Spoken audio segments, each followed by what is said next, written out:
Welcome to Black Men Speak. I'm your co-host, J.R. Stewart.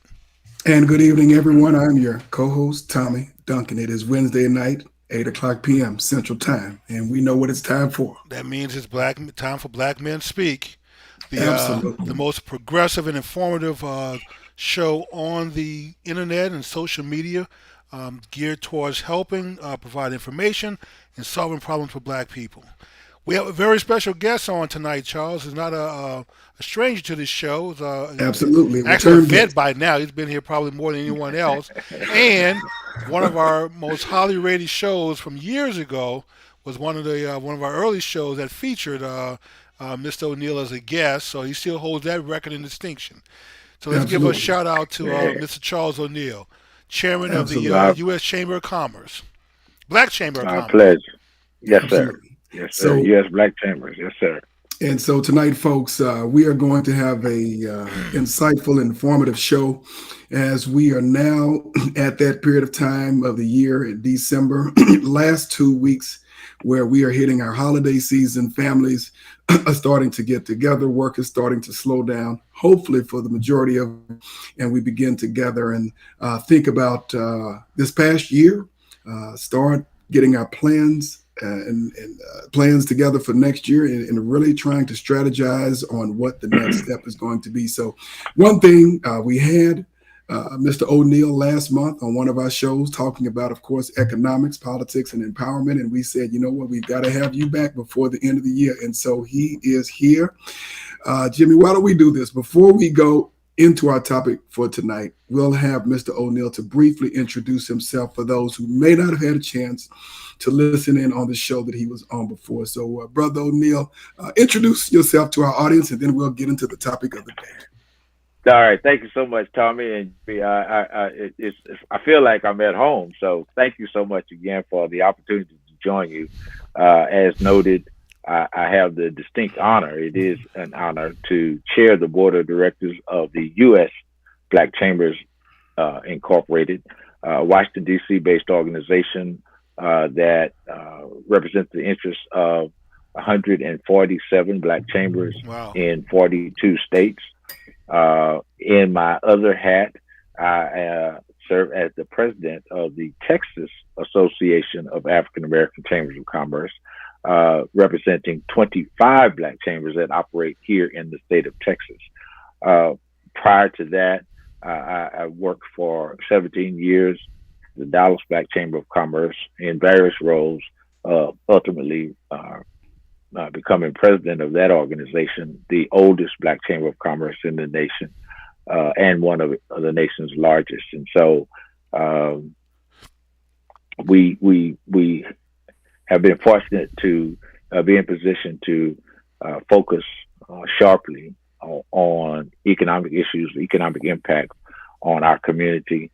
And when I got the call from Tommy and Jimmy to join them tonight as we enter into, full blown into the holiday season, I think it's entirely appropriate that we have a discussion about of our money resource, our financial resource, and how best to deploy that resource to benefit our communities. And so thank you for the opportunity.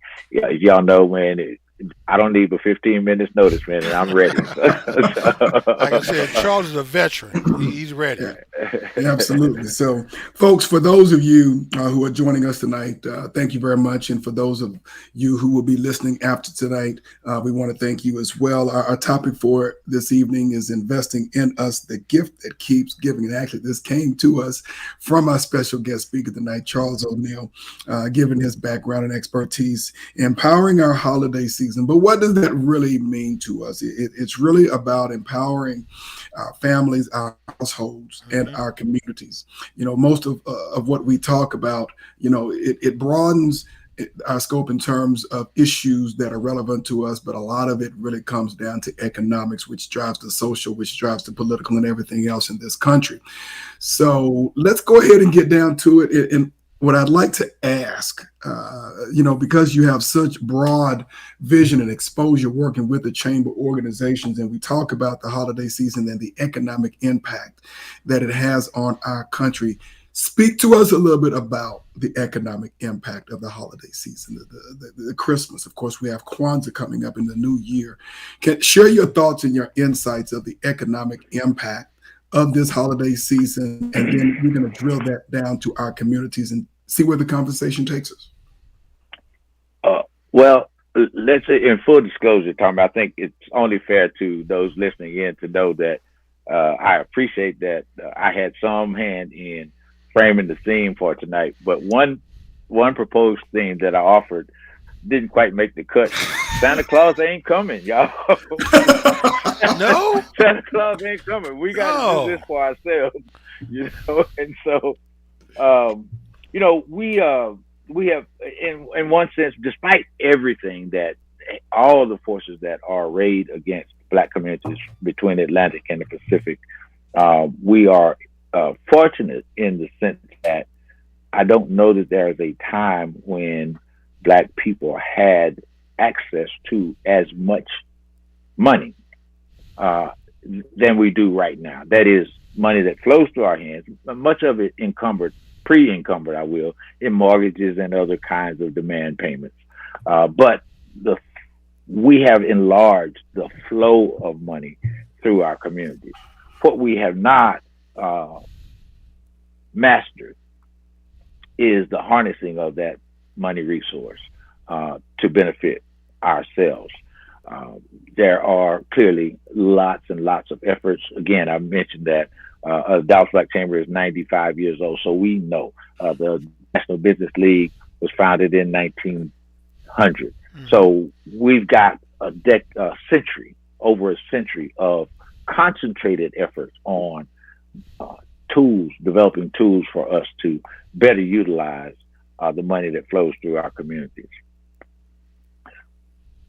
The thing that confounds us and continues to frustrate our efforts to maximize the benefit to our communities is this incessant demand on our money.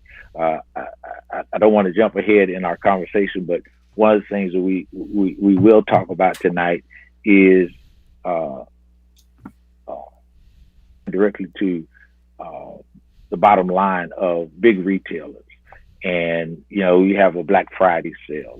Black Friday, well, why do they call it Black Friday? Well, it's when these big retailers' balance sheets goes to positive. That's correct. And it goes to positive because our money is flooding into their coffers as we gear up for holiday gift giving season.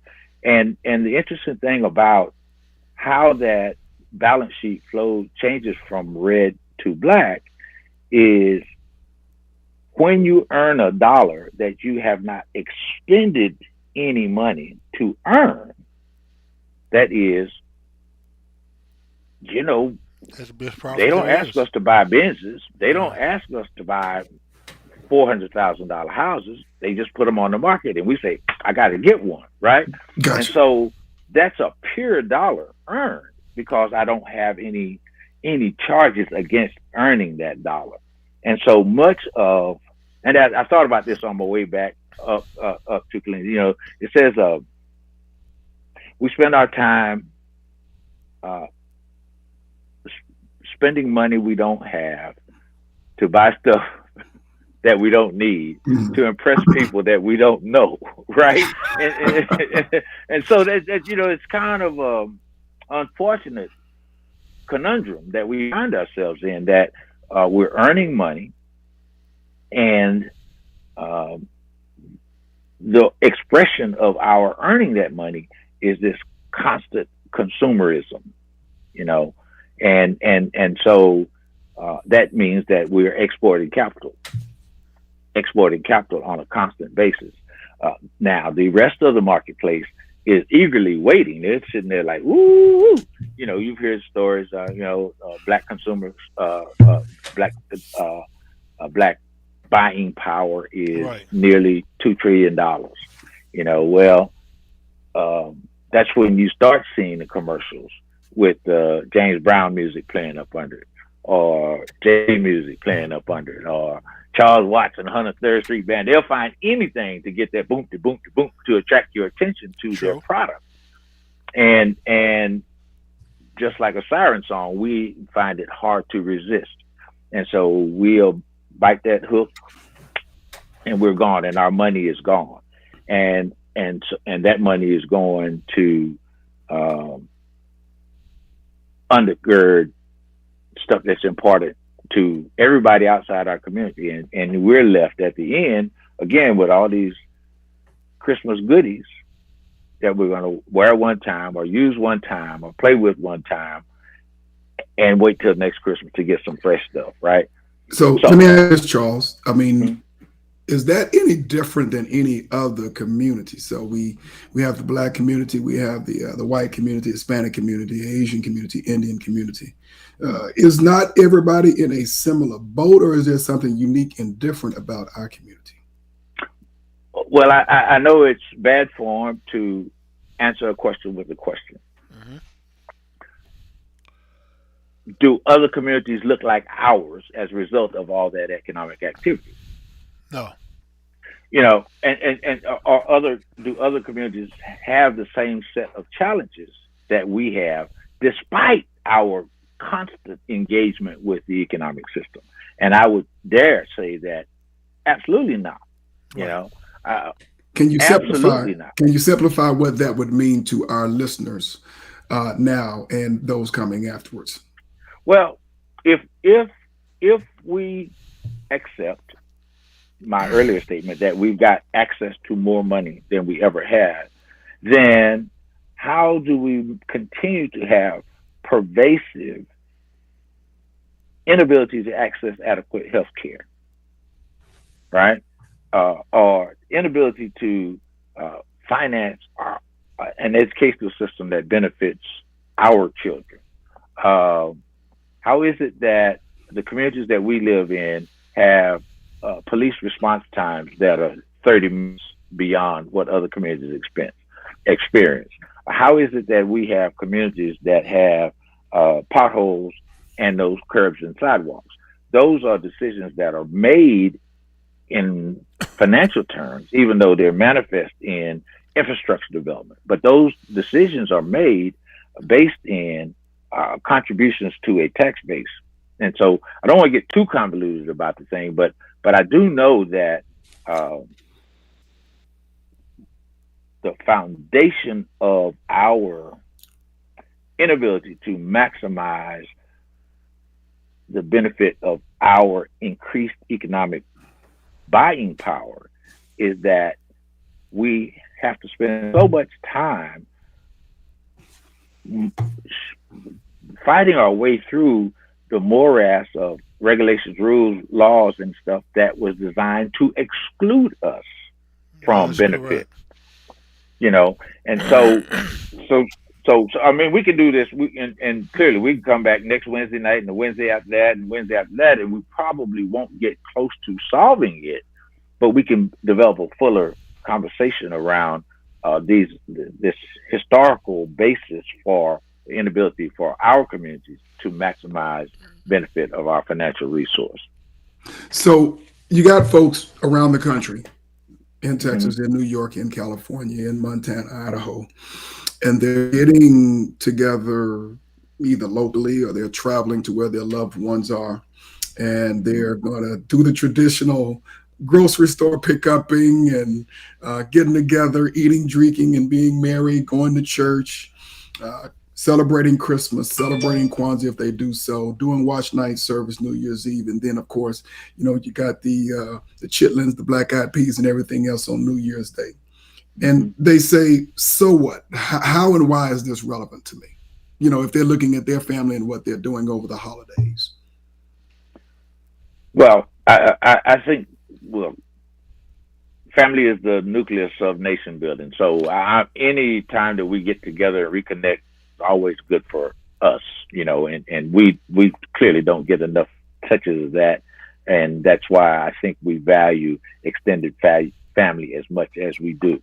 So I'm not saying don't do that, because it's important that we touch each other and stay connected as best we can, because again, that's the nucleus of this activity that we hope will manifest itself in an increased understanding of how we must work together to improve our economic situation.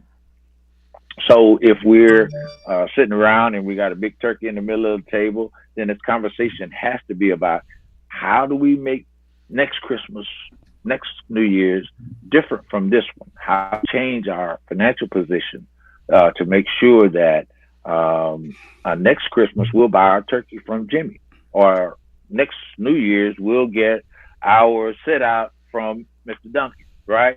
And those are the kinds of conversations that I think can be spring from an increased awareness around. We must understand that we operate in a market economy, in a capitalist system, and if the fundamentals of capitalism is the controlling of the means of production, then consumerism is not where the focus should be. That's correct. So there's no, food, clothing, and shelter are essentials. And so once we understand that if we can shore up our access to food, and we do have problems, and we think we've talked about this in past conversations, food deserts, people talk about food deserts as if they're naturally occurring phenomena, right? But if we can shore up our access to food, shore up our out of or over the index consumption of clothing or apparel, and then shelter. And we had an earlier conversation prior to the show about the need for affordable housing availability in communities. To the basics, food, clothing, shelter. Then we can begin talking about what we do with this, and I won't say excess, but this money that is beyond our necessities, and how we might combine resources to begin to chip away at our need to go beyond ourselves or beyond our communities for goods and services, for sustentation. Charles, you said something interesting about coming together, and I agree with you. We are a very communal people. Coming together is easy for us. Coming together for a barbecue, family cookouts, for social events, dominoes, spades, beer whist at the card table. We can come together and do those things quite easily. Yeah. But when it comes to coming together for economics, for wealth building, we are 40 million plus strings of that have not come together. You cannot create thread or yarn or material until you bring those loose ends together and weave them together. Yeah. So until we start doing that, using our natural, God-given communal desires to come together and transform that beyond social events and family events, and find a way to monetize it where we can develop and use that economically. That's the hurdle that we face. Yeah. I think, and this is unsolicited shout out to you and Tommy. This is part of the solution. Communication. Yes. The distribution of a different kind of thinking, of a renewed focus, even is critical to what it is that we're hoping to achieve through a Black Man Talk or any other unfettered channel. Y'all know that a good part of my earlier life, in my other life, I was in the newspaper business, Right, a publisher. Black newspaper business, and I still believe that the overarching assault on our consciousness of commercial messages makes it more likely that we'll get together to watch a football game than get together to plan an approach to improving our communities. At the same time, we have evidence that we're pretty good at that. If I can tell you that there is a Black business group that's nearly 100 years old, if I can point to an HBCU that's over 100 years old, if I can point to a Black church that's 150 years old, then there's proof that we know how to do this. I often say that we disremember a lot of stuff because we've got evidence that we really know how to do these things, but we get lots and lots of interruptions in our consciousness stream by other folk who know that if we change the way we spend money, they may not have Black Friday until next year. That's true. That is true. We You have know. a question on the chat Yes. line from a young gentleman who wants to know about business and financing a business. So my advice would be it's always better to. And wait a sec. Why don't we make sure that the audience knows the question first? And so first we want I to believe the question was: Is Bishop it Jack. better to fund Right. everything, be the only owner, or let friends and family help you for a percentage of the company? And Right. And the general question is, what advice would you give in starting a new business for the first time? And then the question is it better to 100% self-fund or to get money from other family and friends, so to speak? And both of you guys, one, Jimmy, being a business owner in multiple fronts, and then of course, Charles, you being in the same well and having exposure to thousands of people. I want each of you to respond to that question. Well, I'll answer quickly and then I'll give way to Charles. It is never good to go alone. Everything, for the most part, in the world, even discoveries of other lands, were financed by investors. People would pay for voyages, invest in these exploration. You go raid, plunder, and pillage, and bring back the wealth, and we split it up. Everything in America, for the most part, is a corporation with investors. It's very hard to get things and do things by yourself. But so every generation of Black people are doing it by themselves. We're going as a sole proprietors. We're trying to fund it ourselves, do it ourselves, while everyone else is passing wealth on to their offsprings who have a leg up on that generation. So we would never catch up going it alone. So we have to find a way to come together, bring friends and families into the fold. But then it also means that you need to have something that's viable that you can sell and get people to believe in, because no one wants to invest money in a fool's errand.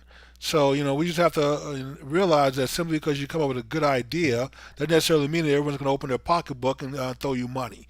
So we have to learn how to do it the right way to even have a chance, especially with dealing with our people. But it can be done. I never advocate anyone to go it alone. What say you, Charles? Yeah. Well, that's clearly that's a question that we constantly face in our business development activity. I always remind people that it's easier to, I won't say necessarily easier. It makes more sense to buy a business than try to start one. I agree. Can you unpack that a little bit? Well, if I live in Dallas, Texas, and I have lived here since I had a big fro, right? And what I have seen is generationally owned businesses disappear. Mm-hmm. Peach Tire, Hardeman's Barbecue. I remember Hardeman's. We could just go down the So list. wait a minute, back up. Hardeman's Barbecue is no longer around. not. I said Hardeman's, uh, but I can I go haven't seen one in a long time, but maybe that is. Catfish Floyd, I remember Catfish Floyd Catfish from back in the Smith. day. Hmm. Uh, but what we know is since those businesses have been in business and they're offering Mr. Woody's Shell Station right there on the corner, Sarge's Exxon, those businesses went away because their children weren't in the business. But when we saw them ready to leave the business, instead of starting a restaurant, why didn't we go have a conversation with them and say, you've got a name, you've got a track record in the marketplace, you've already got existing suppliers, you got existing banking relationships, such as they are, and I can add my energy, my new thinking, tweaks to the menu, tweaks to the service offering, the product offering, blah blah blah blah. So we've got to get a little more sophisticated about how we approach our entry to the marketplace. Um, Startup businesses, new entrants to the marketplace. Um, I don't know that we need uh, 50 graphic designers, you know, Hmm. in 50 different shops, because that means we got 50 phone bills, we got 25 office locations, you know, because most folks are going to be working from home. But there's some efficiency that is gained when we work together. Right. And so I think for callers like those who are tuned in tonight, asking a question about should we best self fund, yes, that's going to be the easiest way, because very few entities will finance a startup, and so you're going to have to go to friends and family to start up. But you have to be very, very cautious if you have aspirations for a really, really robust and a really vibrant business.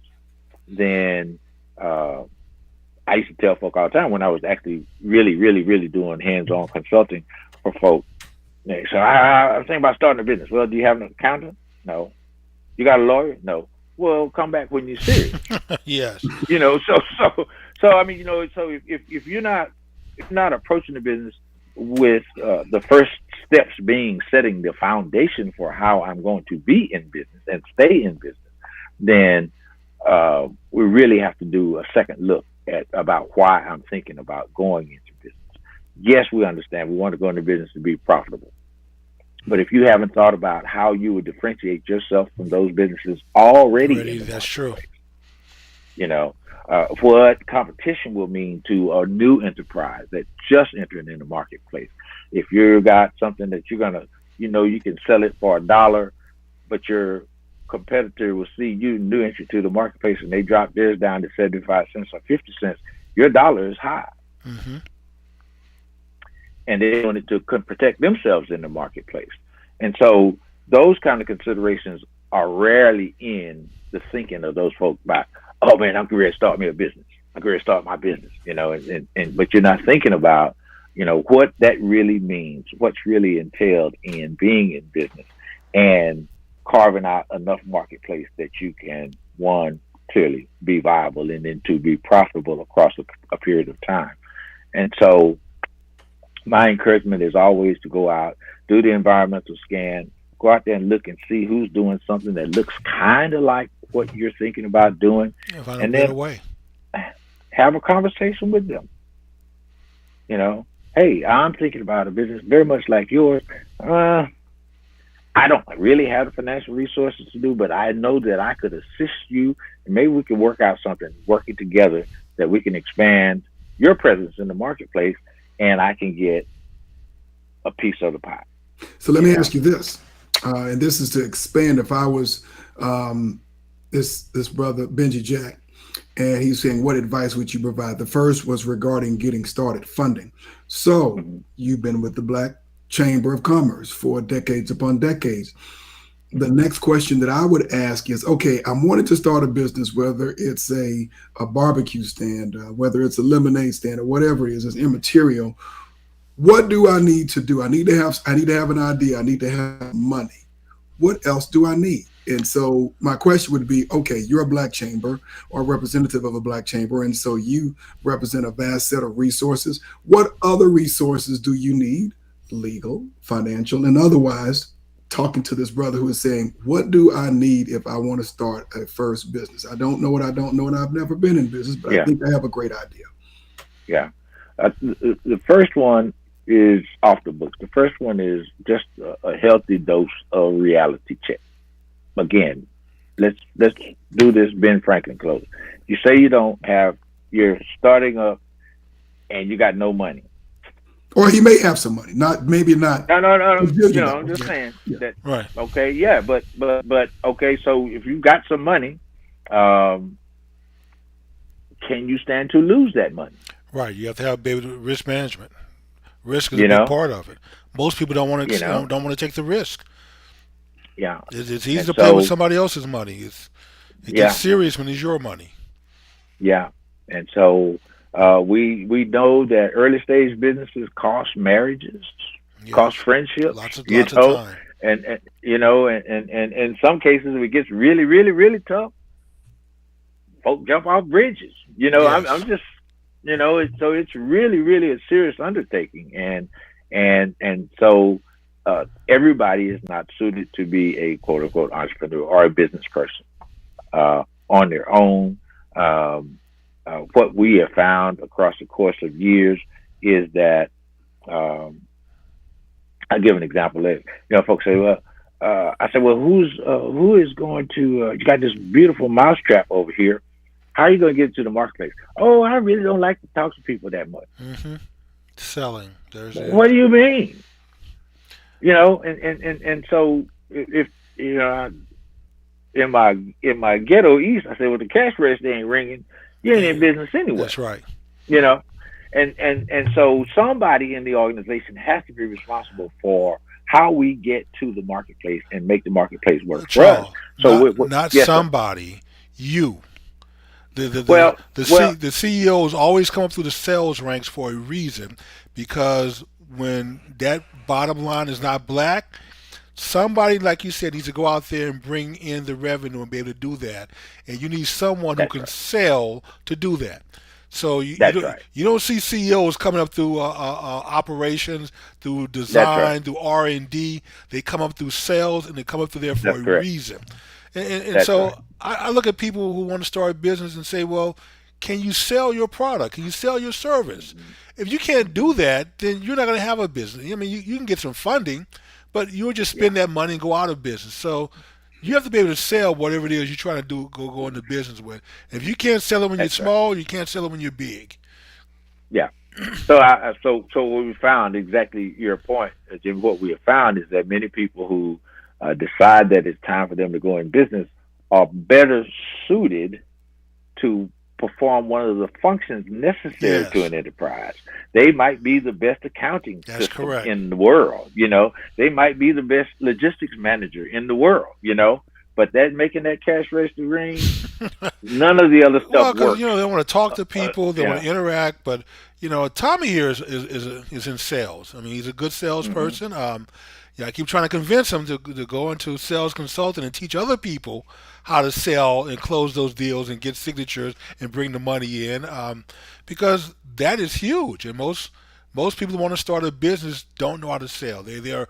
terrified of it. That's right. True. That's right. That's right.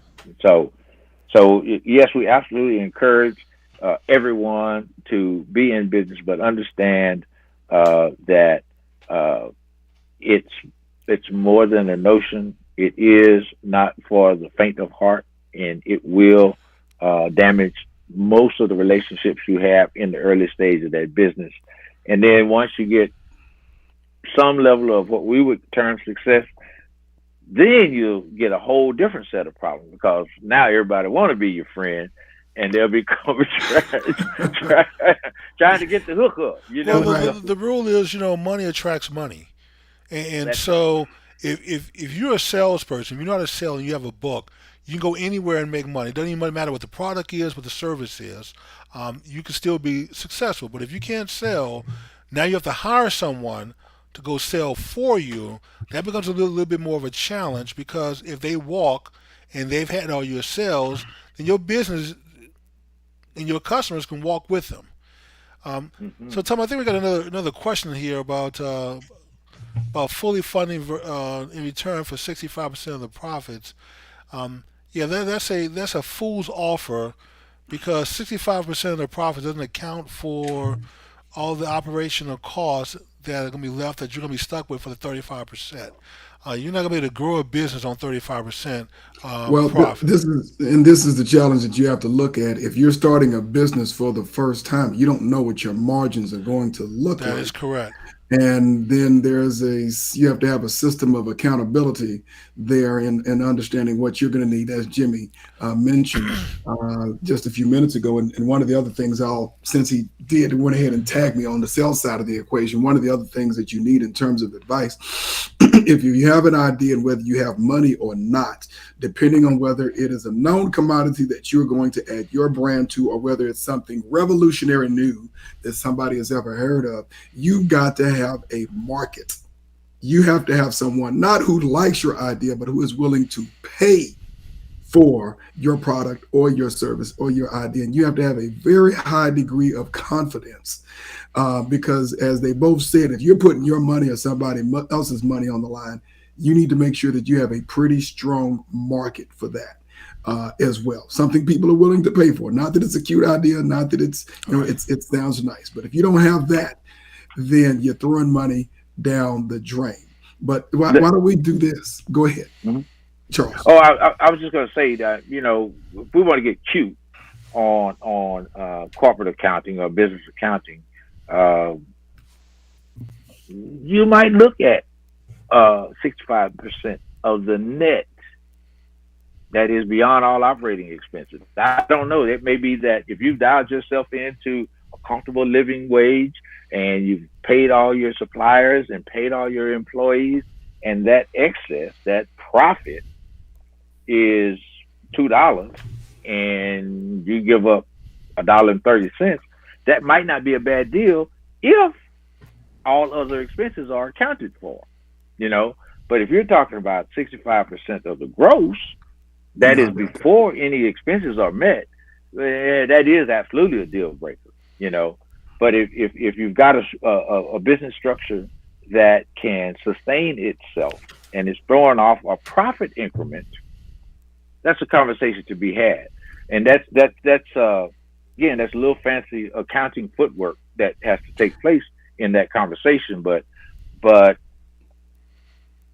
it's a real distinction between 65% of the gross and 65% of what we would call profit. That is what's net after all expenses are made. and the other thing And that you the have other to thing, go let ahead, Jimmy. me jump in real quick, is we have to know how to price things to make money.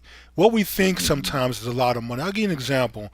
My very first business, I worked for a number of years, raised about $250,000 to start a consulting business. And at my peak, I probably had about 20 consultants out contracting for me, um, Mm-hmm. several million dollars in revenue, and me working 16 hours a day for that business, bringing in minimum wage. I knew how to sell Mm-hmm. and price myself as an individual consultant. What I didn't know Mm-hmm. is how to do it for a company. And so I thought Mm-hmm. the rate that I was offering and asking people was a really good rate. And companies like IBM and Belo and JC Penney jumped on top of it because they Mm-hmm. knew That's that was right. a bottom bottom feeder rate.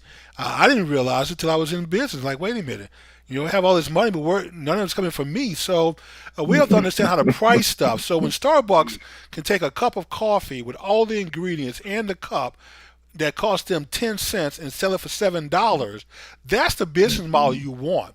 You don't want to be That's selling right. T-shirts that cost you $1 for $1.75, thinking, "Oh, I'm making 75 cents a T-shirt." You need to be That's able right. to buy a T-shirt for $1 and sell it for $18 or $20.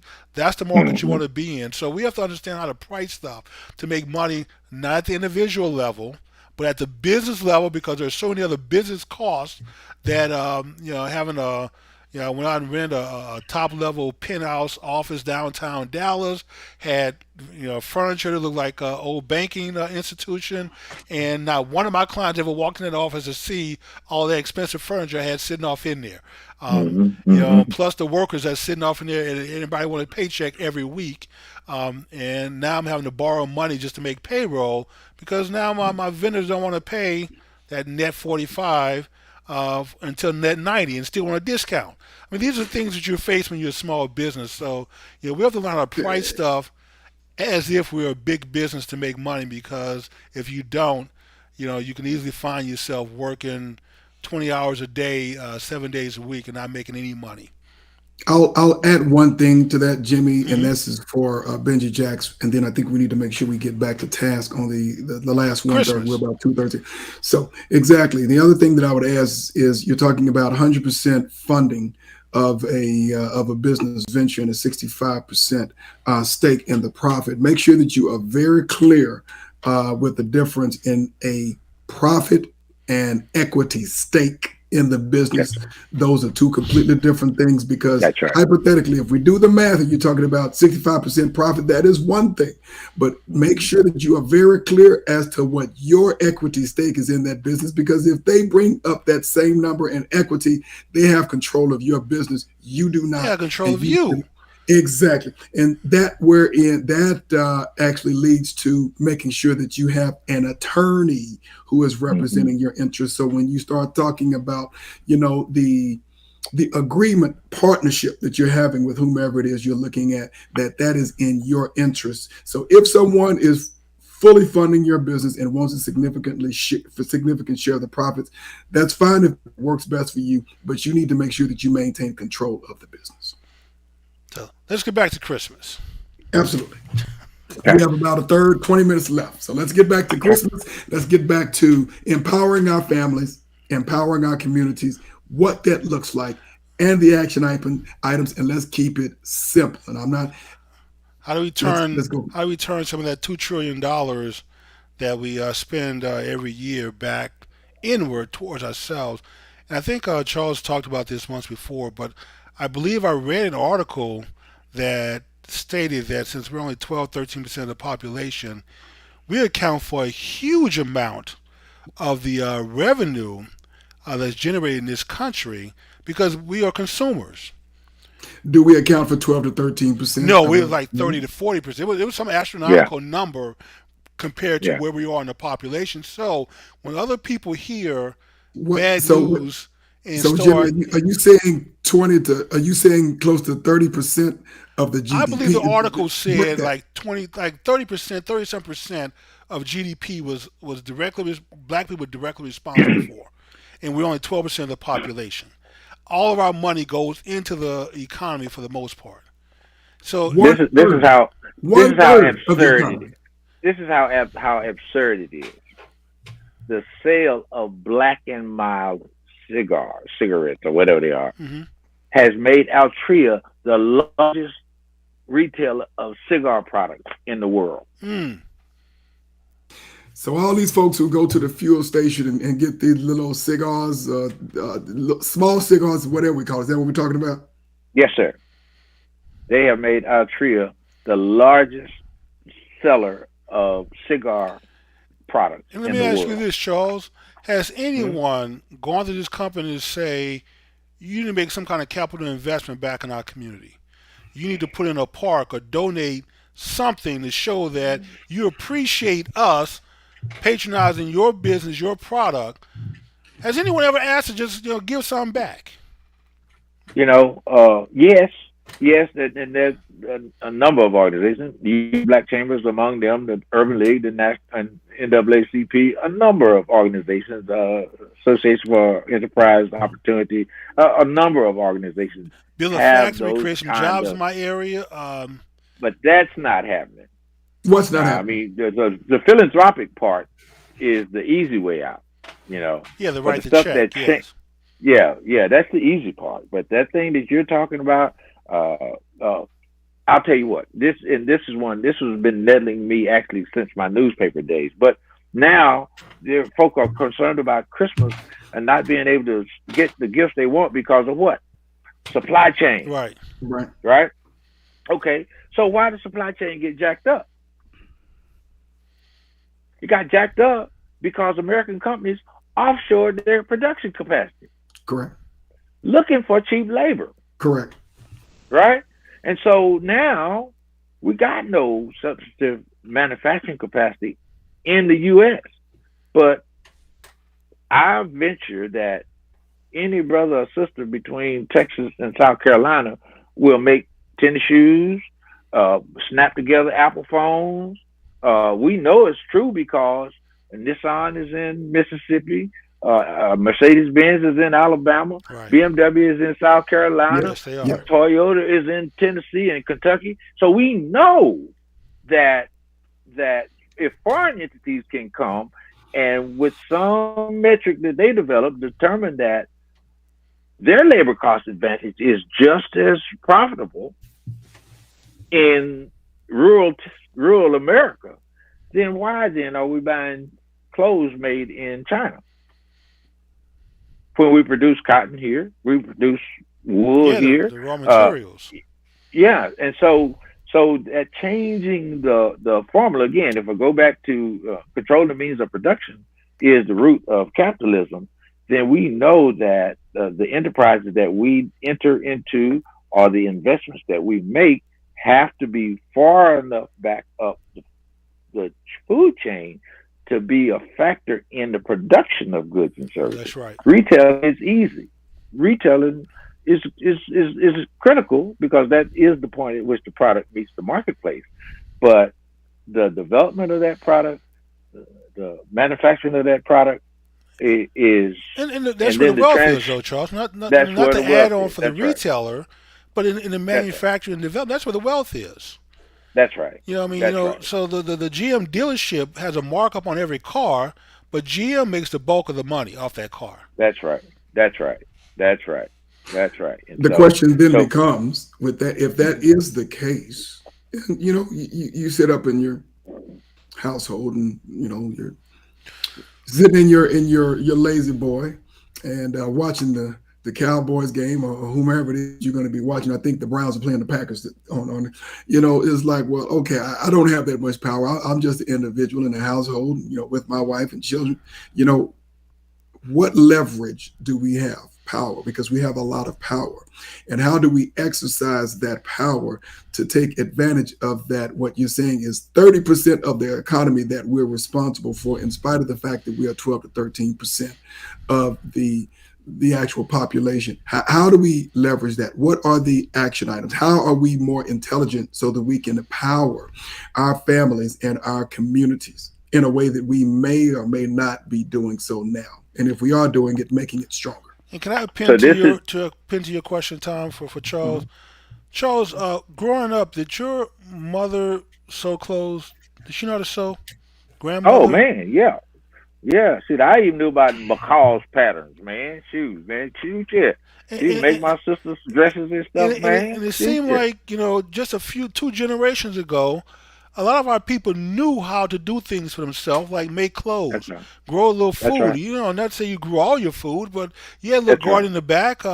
So, Tom, when you asked that question, it seemed like we've gone backwards because families now women now don't know how to sew and make their own dresses. Well, it's not that just women don't know how to sew and Or make their even- dresses, but you know, a lot of the men don't know how to do the things that they used to do, whether that is construction work. My great grandfather did cement work. You know, when you look at all of the construction work on the highways, those were Yes. our grandparents, great grandparents who were doing a lot of their work. When you A look lot at of black men farming, were in construction. It was Brother great Glover work. was talking about that last week. Yes. When you look at the agribusiness, the $1 billion agribusiness, we were doing that work. So again, this part of it has to do with the urbanization of America, and Black America is a part of that. So again, what do we do and how do we begin to start making a difference and leveraging that part of our consumer spend that is not benefiting us now?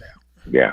I think this is the part of the conversation where I really have to get close to the computer and start whispering, you know, because it seems almost subversive to say, stop spending your money. Thank you. Yes.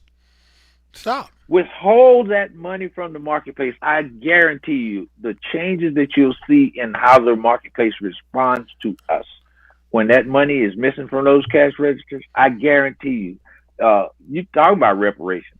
They be saying, "What do you want?" You know. So, but they'll say, hey, I still have to get something to eat, and there ain't no black grocery stores. I still gotta have No. some I got it. Remember, I said now, food, clothing, shelter. Let's take care of that. Exactly. Let's take care of that. But the excess spending that we do, I mean, I don't know what a $200 sneaker is. Neither do I. I refuse. You know, it hurt my heart to buy it. You know, and so there's some stuff that we do far above the index of anybody else's spending that you could not put comfortably in the food, clothing, shelter category.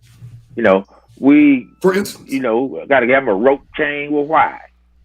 You know, I mean, it's cool, it's nice.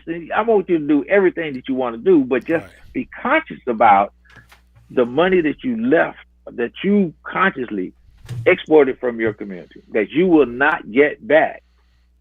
And so when we begin to think, again, in holistic terms about, for another illustration I'll make is the brother that you've met in attendance at our annual conference, William Cunningham, the economist, right?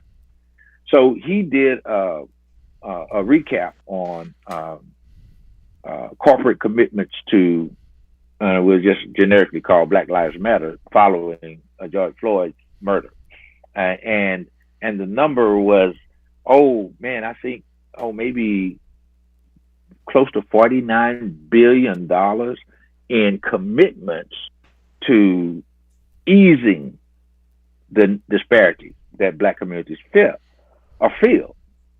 But when you do the deep dive in these philanthropic commitments, what we discovered was that only about $180 million of this $49 billion actually changed hands.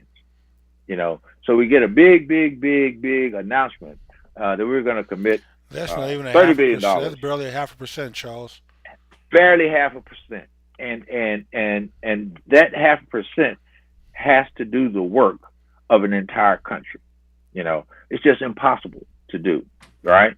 And so what we have to do, and there's, again, like we said earlier, there's always an example of how it has worked, and it is December, and December of 1955 to December of 1956, Black folk withholding their money from Birmingham's transit system. That's correct. Broke Brought to the knees. That's correct. Bus boycott. Right? And so we know that works. And I'm not suggesting that there is a smooth way for us to do that, but we got to be conscious of the rate at which we export capital from our communities. And that's going to be plugging that hole is going to be the first order of business. So if I'm hearing what you're saying, then is it's a shift in mindset. And when I'm hearing a shift in mindset, we're spending on things that we need. Obviously, we talked about, Maslow's hierarchy, food, clothing, and shelter. And then there are folks who, depending on their lifestyle requirements, say they don't have any excess money, but somehow we figure out how to make a way out of no way. And so the question then becomes, if you're not spending your money, if you're not being a consumer, what are you doing? Well, you're either being a producer or you're being an investor. And when you put yourself into the mindset of being a producer or an investor, then you start looking at a return on your investment. So it's not just getting a box of Cheerios, or it's not just buying some rims or a gold chain or whatever it is that you're putting on that. But what is it that I'm getting back? Or more importantly, what are we getting back from this investment? Not the spending, but this investment that we are making into the market. And so since we have 7 minutes left, let me ask you this, Jimmy and Charles.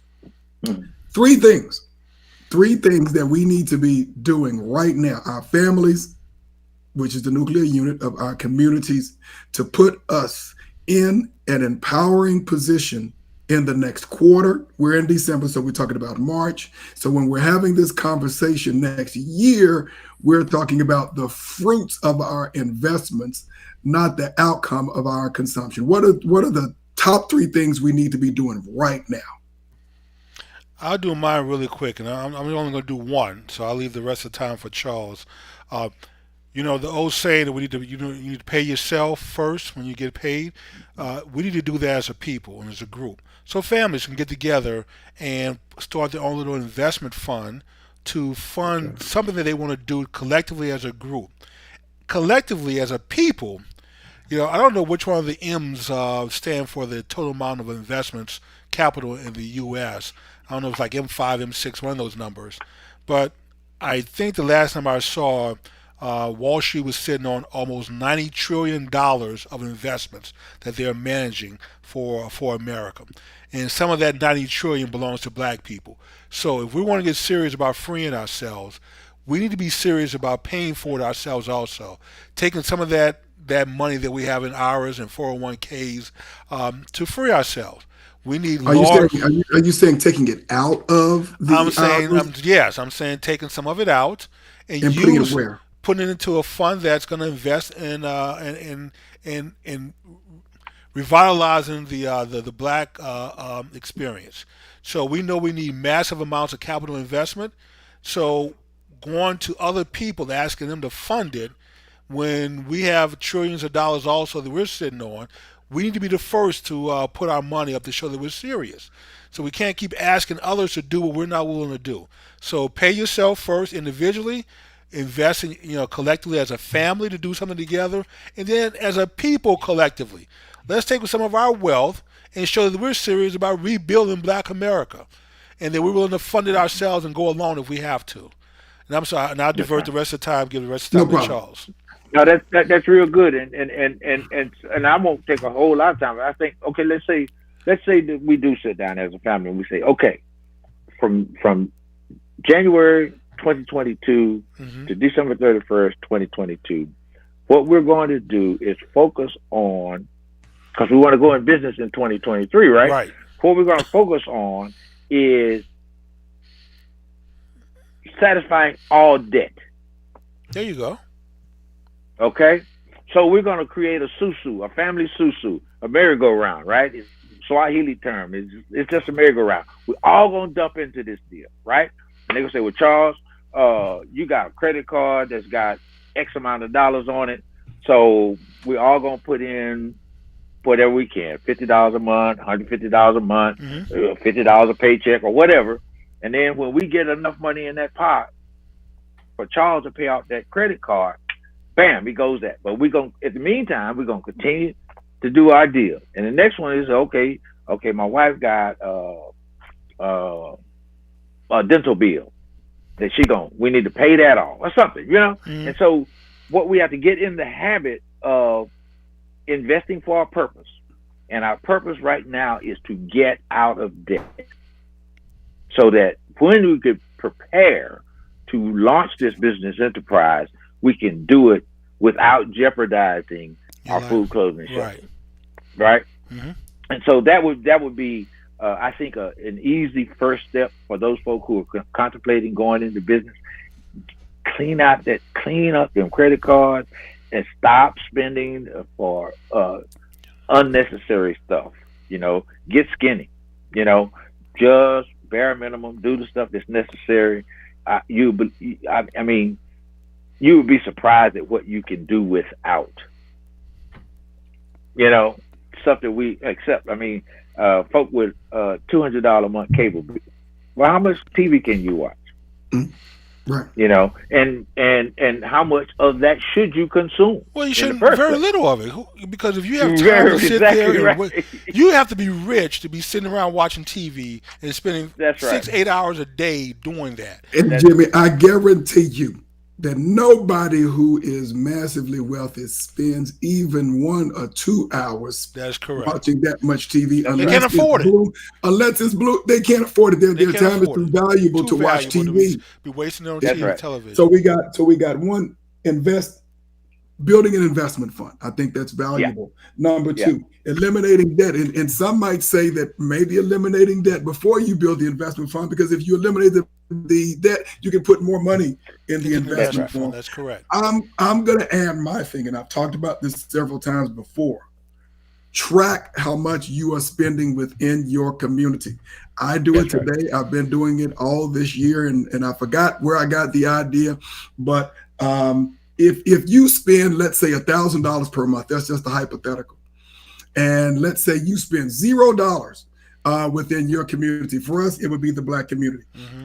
So I would say if I spend $1,000 a month and I spend $50 of that with my insurance guy, then you divide $50 times $1,000, and that's whatever percentage that is. I guess that's That's right. 5% of $1,000. That's right. You need to figure out how to increase that, which is what I have That's right. done by tracking it. All right. So I do. My insurance guy is a brother. Um, I have a small grocer that I try to spend some money with every now and again. My contractor, my electrician, my HVAC guy, my plumber, brothers. And so That's right. find other folks, increase what you are spending in your community. And why? Because That's that right. is what Jimmy has talked about. Circulating those dollars within your community Yes. before it gets out. And that is going to help build our community. That is going to That's help right. build our economy. So, folks, there you have it. We're at the top of the hour. You have our top three. One, building an investment fund, whether that's going to be funding a business, whether that's going to be leveraging that in order to control another business. Number two, eliminating debt. And number three, tracking and growing the amount of spend within your community and building that economy. And you know That's what? it. It just dawned on me that there are think tanks out there like the Wilson Institute and others with fellowship with fellows who, and I mean, they write papers, they research stuff. This is a think tank.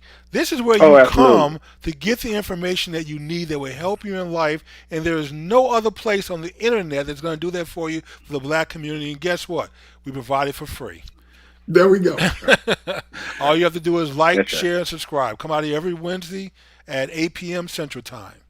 Absolutely. That's And, beautiful. and folks, we didn't say that now, and I will put that on myself. We didn't announce that you can, and we thank Mr. Benji Jack for chatting in for us, but also you are always free to call in as well and Yes. text questions so that we can make sure that we are resolving your problems, because we do have the resources. And so we want to thank you very much as we close this out. Brother Charles, you have any closing thoughts? Jimmy, the same, and then we will wrap No, up we'll our give show it for to today. Brother Man, Charles. I just thank you so much again for the opportunity to be with you. That I mean, this does me good. It keeps my brain to functioning, I think. And if I can be in any way helpful, and as I mentioned at the top of the show, all I need is 15 minutes notice, and I will come back anytime you like. Charles, we're gonna wear And, you out in and, 2023, man. and, and, Next and, year, and for, 2022. And for those who need to use the chamber organization or organizations as a resource, like Yeah. Benji, Jack, or other folks who want to start a business in one of those resources, how do they reach out to the Black Chamber organizations? Uh, the state organization is, of course, www.taacc.org. T, 3A's, 2C's.org. Texas Association of African American Chambers of Commerce. U.S. Black Chambers Inc.org. U.S. Black Chambers.org is the U.S. Black Chambers website. Or you can just put it in your search bar. U.S. Black Chambers Incorporated, Washington D.C. based organization. We got a slew of programs, and coming up in next year, a good menu of financing tools Okay. too. So, yeah, watch that very closely. We're working on some stuff for the state of Texas. There is one black bank in the state of Texas, the International Bank out of Houston. Yes. I think within the first quarter, we'll be able to make an announcement on a loan product that we can make available through the TAC Okay. web portal. So we're working. Thanks so much again for the Thank opportunity, you, man. Charles. I Man, enjoy myself every time. it is an honor to have you here. I mean, Charles is a bad brother. I'm telling you now. This is, I mean, we have to get all the information out of him before he goes, because it's going to be hard to replace him. I mean, this is a bad brother. So anytime he's Yeah. on the show, folks, make sure you tune in to watch and hear what he has to say. He's a great treasure of knowledge. So reach out to him. Call down to Austin, and when he's in the office, if you get a chance to chat with him, do so. Or when they have an event down there, please attend and support them because they do great work for the chambers here in Texas. Very good. Thank you so much. All right, Jimmy. Well, that's our show for tonight. We want to thank everyone who has been listening, and we want to thank folks who are going to be listening after today, folks.